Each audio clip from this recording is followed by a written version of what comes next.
Je suis parmi les victimes d'inondations de Guédiawaye et de Pikine. Alors nous sommes recasés ici au plan Ndiakhaye. C'est devenu difficile parce que c'est des nouveaux chantiers. On n'arrive pas à avoir de quoi payer un mouton pour la tabaski. La marmite est difficile ici au plan Ndiakhaye.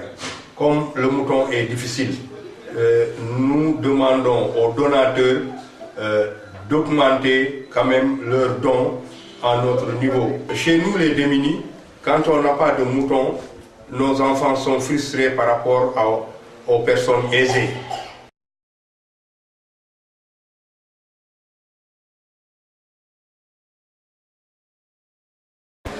Avec cette vie, je n'arrive pas à joindre ces deux bouts. Je ne suis pas là seule dans cette situation. Je fais des petits commerces pour parvenir à nourrir mes enfants. Et je ne suis pas la seule. Il y a des veufs, des handicapés et des personnes de troisième âge. Avec la charité de la vie et aussi au coût des prix élevés des moutons, aimons avoir des moutons, fêter la tabaski avec d'autres, comme les autres familles. À l'instar de tous les pays de l'Afrique, le Sénégal est aujourd'hui touché de plein fouet par la crise alimentaire. Malgré la chute récente des prix du baril de pétrole, aucune répercussion n'a été encore ressentie sur les prix des denrées de première nécessité. Il est très fréquent de voir aujourd'hui au Sénégal des familles qui ne mangent plus qu'un seul repas dans la journée.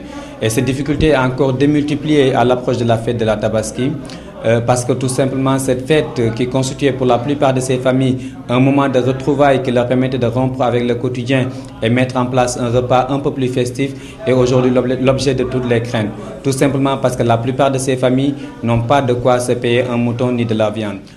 Aujourd'hui, le prix moyen d'un mouton représente 2 à 3 fois le revenu mensuel de ces familles pour ces familles qui ont des revenus. Donc je pense que l'aide que le Secours islamique leur apporte est non seulement important pour permettre à ces familles-là de passer la fête de manière digne, mais aussi de permettre l'épanouissement de ces enfants qui, le jour de la fête, s'ils n'ont pas de mouton ou de viande, iront manger chez les enfants des voisins. Je ne saurais terminer sans adresser un vif hommage à tous les généreux donateurs du Secours islamique au nom de toutes ces familles-là qui, grâce à leur aide, pourront passer cette fête de manière digne et à l'instar de toutes les autres familles.